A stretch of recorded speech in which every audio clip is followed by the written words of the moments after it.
Hello, and welcome to another short lesson about NFT and music. So let's first of all make an initial review of what could be NFT and music. Music and songs are divided into two basic rights. One right is called the master rights, which is a particular singer singing a song. That is a master right. If, let's say, there's a big hit record and 500 different people made copies of it when they sang their version of it, then there's one master right of the famous singer, which is usually the most valuable item. And then there's different people that make copies of it. Maybe even on YouTube, they sang their own version of the song. That's another, each one of them is another master right. So an NFT could be of a master right. And again, it could be divided into several ways of doing it. One is you can take a song and sell it, let's say, in a quantity of 100. So you'll have a song, only 100 people can buy it. And they can buy only one master right, one particular version of the song. Another way of doing it, that you take a song and using sophisticated technology, you will divide it into many pieces. So each one of the people that buys the song that was divided into 100 pieces is buying 1/100 of the song. These are the two basic ways of buying a song. Then you have publishing rights, and publishing rights is basically the situation that somebody wrote the song and the words, and somebody wrote the melody. Usually it's 50-50. One guy writes the song, one guy writes the melody. Sometimes there's 10 people who wrote the words to a song and 2 guys who wrote the melody. Then the rights will get divided accordingly for the song.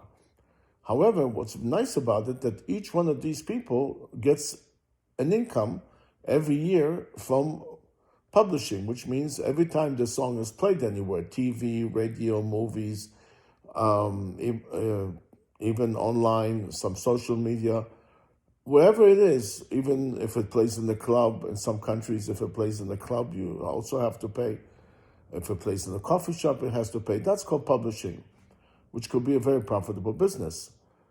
And usually publishing is priced at the rate of 8 to 12 times yearly income. So if you are getting, let's say, $1 million a year for your publishing, those rights for that particular song are worth between $8 and $12 million. Now, you can take that and sell it as NFT.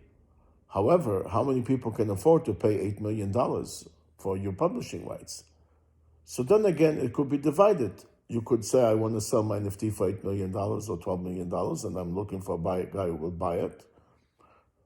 And then there's another kind that you're going to divide it into, let's say, 100 or 1,000 items, and each one of the people will buy 1/100 of the publishing of this one song, or 1/1,000 of the publishing of the song. Then there's more kinds of divisions. It could be what kind of publishing, because publishing is divided into 60 different avenues or even more of income. You can have publishing from a movie, you can have publishing from advertising, you can have publishing from just income from one particular country. It's endless divisions of the income. But each one of these things could be traded. For example, let's suppose that Led Zeppelin would have decided to sell certain publishing rights to the song Stairway to Heaven. But that song is probably bringing so much money in publishing that they could decide that they just want to sell the NFT income from all the income they get from England every year just from advertising. So it's a very narrow division of the income.